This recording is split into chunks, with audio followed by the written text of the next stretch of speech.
हाय बेटा, hi everyone, how are you. घरे रहो, सुरक्षित रहो, व्यवस्थित મહેનત કરો।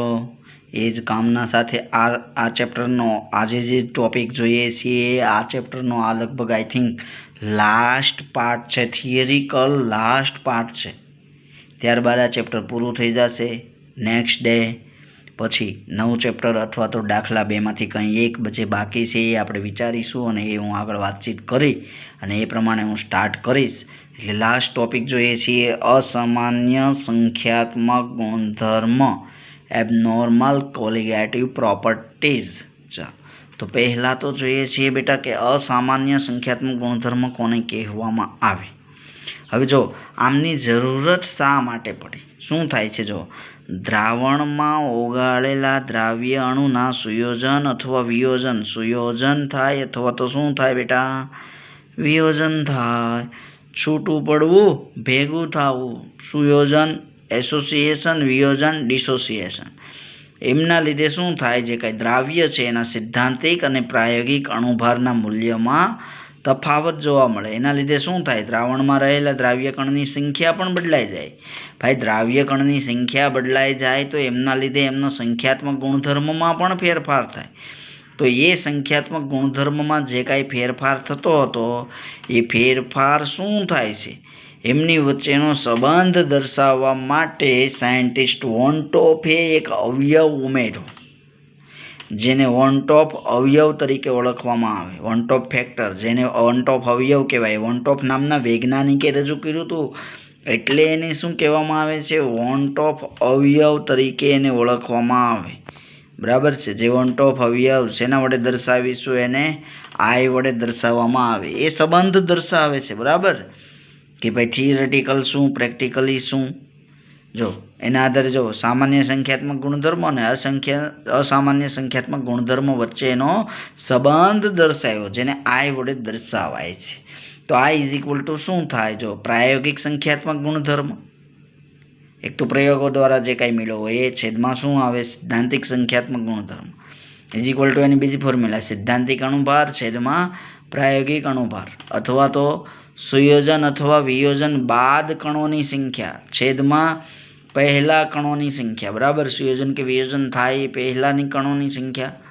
બરાબર, તો આ રીતના આ આઈની ફોર્મ્યુલા છે, જેના લીધે વોન્ટોફ ફેક્ટર આઈ ફાઇન્ડ કરી શકાય। આઈ ઇઝ ઇક્વલ ટુ અગર જો 1 હોય આઈની વેલ્યુએશન, આઈ એટલે શું છે બેટા, આઈ શું છે, આઈ વોન્ટોફ અવયવ છે। બરાબર, આઈ બરાબર જો 1 હોય તો શું થાય, સુયોજન કે વિયોજન કાંઈ ન થાય। But I is greater than 1 તો શું થાય છે, વિયોજન। આઈ ઇઝ લેસ ધેન 1 તો શું થાય, સુયોજન। બરાબર, ગ્રેટર ધેન 1 તો જો NaCl example I is equal to 1 હોય તો કાંઈ ન થાય, એને એક્ઝામ્પલ ગ્લુકોઝ, યુરિયા, ખાંડ। આઈની વેલ્યુએશન 1 કરતાં વધારે આવે તો વધારે કોનામાં આવે, NaCl, જેમાંથી આઈનું છૂટા પડે ને એમાં NaCl, KCl, BaCl2। Less than 1 સુયોજન થાય, ઉમેરો એ ઉમેરાઈ જાય ને ભેગા થઈ જાય। બરાબર છે। ટૂંકમાં જો વિયોજન એટલે શું, તો ગઈકાલે મેં જોયું હતું, કીધું હતું તમને, એક અણુ લીધો ને બેટા, એકમાંથી અગર જો 2 બની જાય તો આને કઈ ઘટના કહેવામાં આવે, આને શું કહેવાય, વિયોજન। સુયોજનમાં શું થાય, તમે 2 લ્યો ને 1 થઈ જાય, ખબર પડી, 2માંથી કેટલા બની જાય, આ 2 લીધા, 2 લેવાના, લઈ લો, ચાલો 2 લ્યો તો એમાંથી કેટલા બની જાય, 1 બની જાય। તો આને શું કહેવામાં આવે, જો ભેગા થયા કે નહીં, ભેગા થવાની પ્રક્રિયા એટલે એસોસિએશન, સુયોજન। તો આ રીતના વિયોજન અને સુયોજન પ્રાપ્ત થાય આપણને। બરાબર, તો વિયોજન સમયે આઈનું મૂલ્ય શું હોય, always I is greater than 1। કેમ વારંવાર આ વસ્તુ બોલું છું, કારણ કે એક્ઝામમાં આ વસ્તુ પૂછાઈ જવાની શક્યતા છે, તમે લોકો ભૂલી પણ જાઓ છો, એટલા માટે યાદ કરાવવું પડે। સુયોજનમાં શું થાય છે, આઈ ઇઝ લેસ ધેન 1, આઈનું મૂલ્ય 1 કરતાં હંમેશા ઓછું હોય છે। ચાલો તો બંને કેસનો અભ્યાસ કરીએ, વિયોજન માટે પણ જોઈએ અને સુયોજન માટે પણ અભ્યાસ કરવાના છીએ।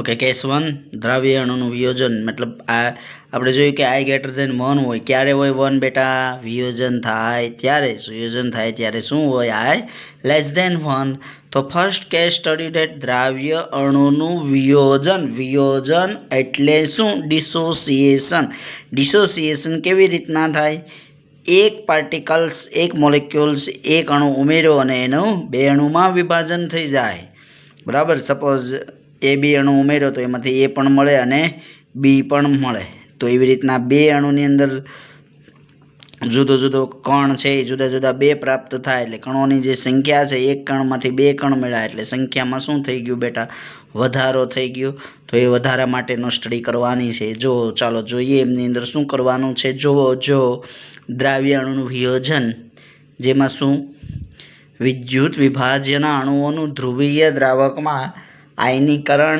अथवा वियोजन थाय आयनीकरण थाय वॉट इज आयोनाइजेशन आयनीकरण एटले शुं आयनो यस आयनो छूटा पड़वानी प्रक्रिया आयनीकरण अथवा वियोजन थईने शुं थाय तो के द्रावणमां बे अथवा वधु कणो प्राप्त थाय बे अथवा वधारे कण प्राप्त थाय एना लीधे शुं थाय कणनी संख्यामां वधारो थाय यस वधारो थवानो ज छे ने कारण के शुं थाय छे अणुओनी संख्या वधे छे आयनीकरण थई जाय आयनीकरण थाय एटले संख्यामां वधारो थाय जो एमना लीधे शुं थाय आ वियोजनना परिणामे कणोनी कुल संख्यामां वधारो थाय एटले संख्यात्मक गुणधर्मोमां पण फेरफार थाय संख्या वधे संख्या अने संख्यात्मक गुणधर्म बने डायरेक्टली प्रपोजनल होय बने समप्रमाणमां होय तो डेफिनेटली कुल संख्या वधे एटले संख्यात्मक गुणधर्ममां पण शुं थाय वधारो थाय आम संख्यात्मक गुणधर्म ए अणुभार साथे पण व्यस्त संबंध धरावतो होय एना लीधे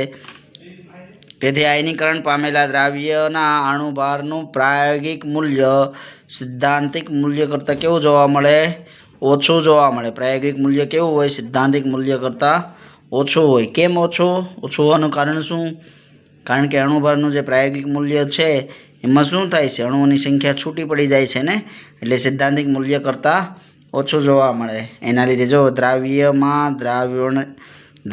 द्राव्य कणोनी संख्या वधे तो संख्या वधे एवी रीते शुं थाय जो प्रायोगिक संख्यात्मक गुणधर्म इज ग्रेटर देन सिद्धांतिक संख्यात्मक गुणधर्म पीछू प्रायोगिक अणुभार इज लेस देन द्राव्यनो सिद्धांतिक अणुभार आम जो संख्यात्मक गुणधर्म अणुभार साथे व्यस्त संबंध दर्शावे ने सिद्धांतिक गुणधर्म इज प्रोपोर्शनल टू 1/द्राव्यनो अणुभार धारो के कोई विद्युत विभाज्य पदार्थ आपने आपेलो छे तो ये विद्युत विभाज्य पदार्थ माटे जोईए आप AX BY विद्युत विभाज्य पदार्थ आपने आपेलो छे गिव्स टू शुं थाय छे एक्स ए अणु मळे छे ने वाय बी अणु मळे छे एटले जो एक अणु हतो आखो एक अणु एमांथी केटला बेना बे बेना एटले शुं थयुं वियोजन एक्स प्लस वाय बराबर शुं लखी शकाय एन कुल केटला आयन मळ्या ए आयननी संख्या आ वाय प्लस अने माइनस एक्स ए 20 बार छे ओके शुरुआतमां तो पदार्थना आपणे ख्याल छे 1 मोल होय जेवी रीतना खबर छे आपणे संतुलननी अंदर जोता हता टी बराबर 0 समय एटले शुरुआतमां पछी टी बराबर 1 समय एटले वियोजन बाद टी बराबर टी समये एटले वियोजन बाद शुरुआत में 1 मोल होय त्यारे तो आ काई होय ज नहीं वियोजन बाद शुं थाय छे आल्फा कण मळे छे आल्फा वियोजन अंश याद करो alpha degree of dissociation yes वियोजन अंश अल्फा अणु मळे ए अने बी ना आ तो आगळ छे एक्स अने वाय छे पण शेमांथी मळे 1 मोल मांथी ने एटले शुं थाय अहींया 1 माइनस अल्फा तो 1 माइनस अल्फा मांथी एक्स ए मळ्या अने वाय ए मोल छे ए शेना मळ्या बी ना मळ्या तो वियोजनना अंते कुल संख्या केटली थाय तो आटली तो होय ज प्लस आ बने उमेराय के नहीं यस और नो तो शुं थाय 1 minus alpha plus X A plus Y A चलो कॉमन काढी लो 1 minus alpha plus X plus Y alpha तो एक्स प्लस वाय नी जग्याए तो हमणां आपणे जोयुं शुं लखवामां आवे छे यस शुं लखाय एन तो शुं मळे 1 minus alpha plus n alpha એટલે આ રીતના દ્રાવણમાં દ્રાવ્ય કણોની કુલ સંખ્યાનું સૂત્ર મળી જાય આપણને. ચાલો, કુલ સંખ્યાને આધારે આપણે want of factor, want of અવયવ આઈ ફાઇન્ડ કરે. સંખ્યાત્મક ગુણધર્મ અવલોકિત દ્રાવ્ય કણોની સંખ્યાના સમપ્રમાણમાં હોય છે. તો એના આધારે જો આઈ ઇઝ ઇક્વલ ટુ વિયોજન બાદ કણની સંખ્યા અને વિયોજન પહેલા કણની સંખ્યા. તો વિયોજન બાદ જો અંતે દ્રાવણમાં રહેલા કણની સંખ્યા કેટલી છે? 1 - આલ્ફા પ્લસ n. તો વિયોજન પહેલા કેટલી હોય? 1 મોલ. તો અપોન 1 કરો તો આઈનું સૂત્ર શું મળે? I is equal to 1 plus alpha into n-1. આ સૂત્ર ક્યારનું મળ્યું આપણને?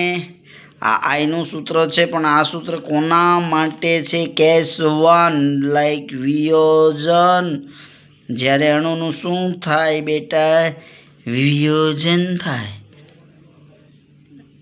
તો વિયોજન અણુ માટે આઈ ઇઝ ઇક્વલ ટુ મળે આપણને. ઓકે, ચાલો. તો એમના પરથી આલ્ફાનું સૂત્ર શોધી શકાય. આઈ શું છે? આઈ -1 is equal to alpha n-1. So alpha is equal to શું મળશે? આઈ -1 upon n-1. Yes or no? તો આ રીતના આપણે આલ્ફા છે એ આલ્ફા શોધી શકીએ. ધારો કે કોઈ પ્રબળ વિદ્યુત વિભાજ્ય દ્રાવણ હોય, તો પ્રબળ વિદ્યુત વિભાજ્ય દ્રાવણ માટે શું થાય?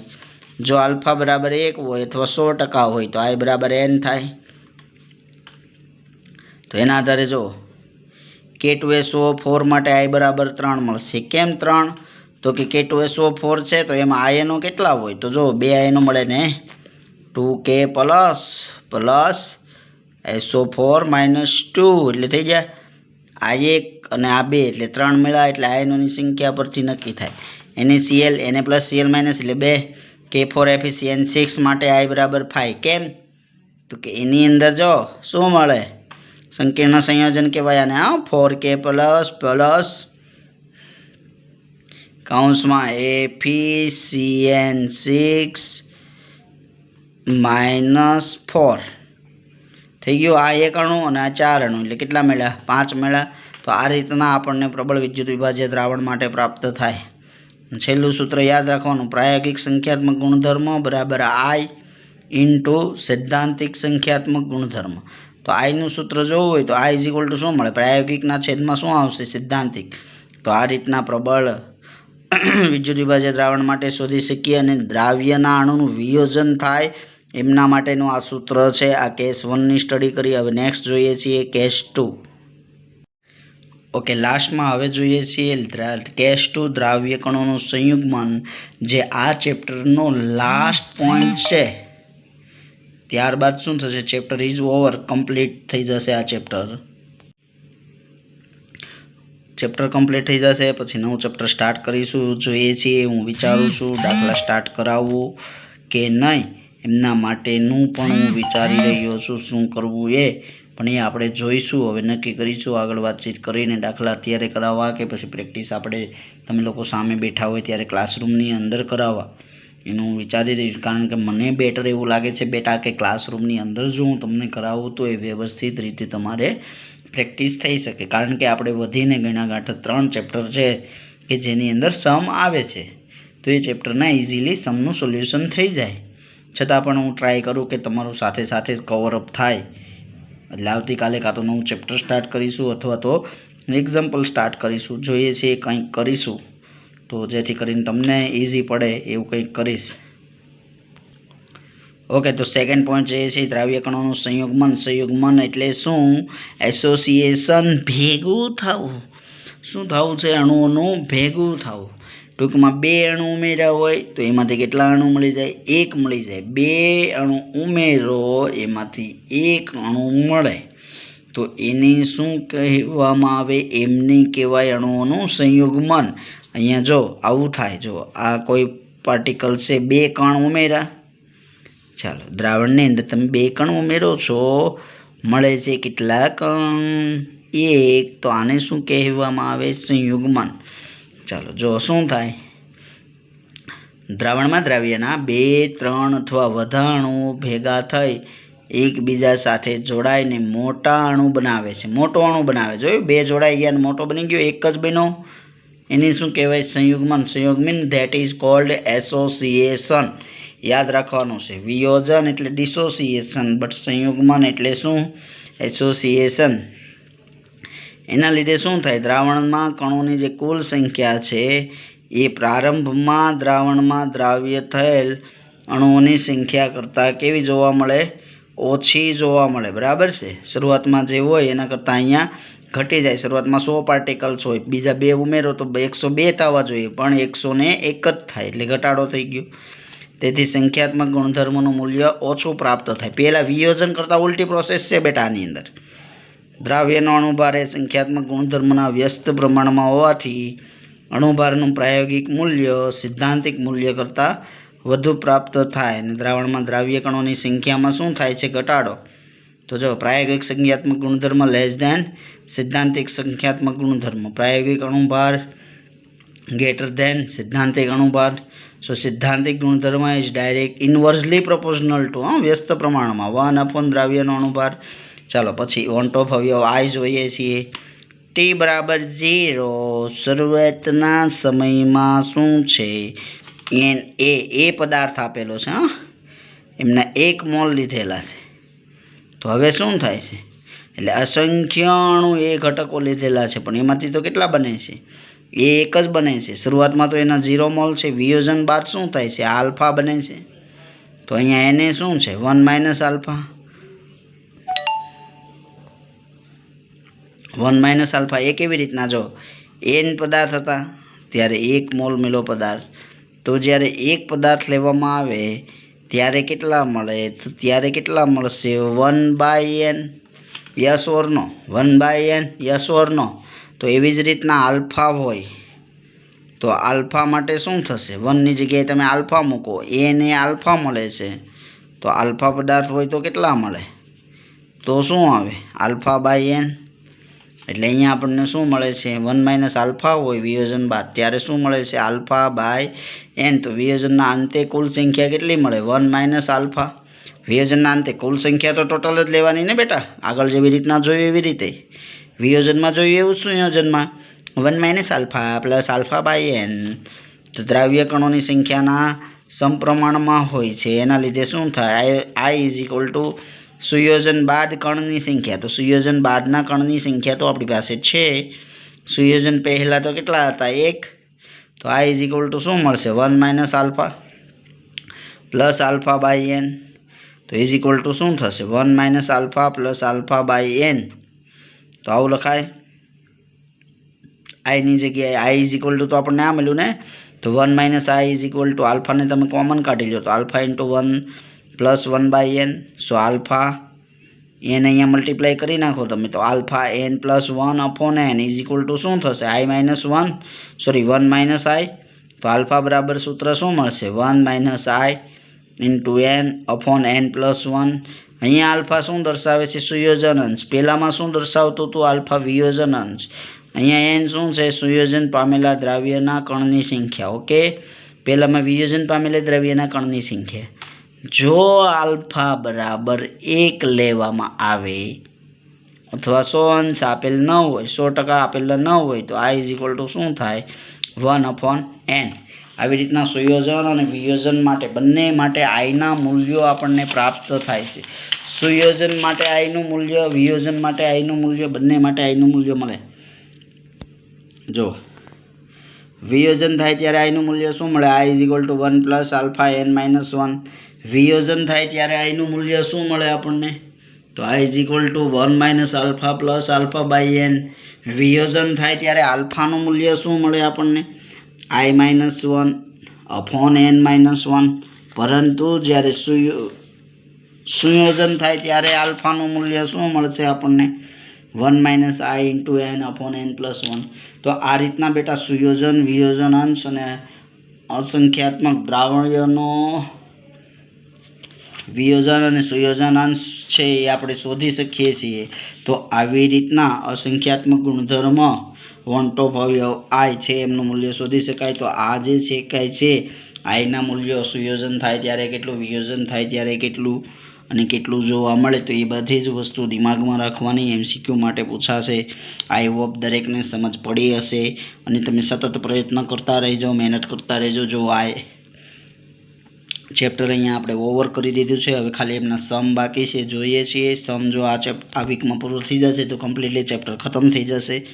પણ હું વિચારું છું કે સમની પ્રેક્ટિસ હું તમે જ્યારે સાથે હો ત્યારે કરાવું, પણ જોઈએ હવે પછી આગળ કઈ રીતના ડિસિઝન લેવામાં આવે એ પ્રમાણે હું તમને વાત કરીશ બેટા. પણ જે કાંઈ ચાલ્યું છે એ કમ્પ્લીટલી તૈયાર વ્યવસ્થિત કરજો.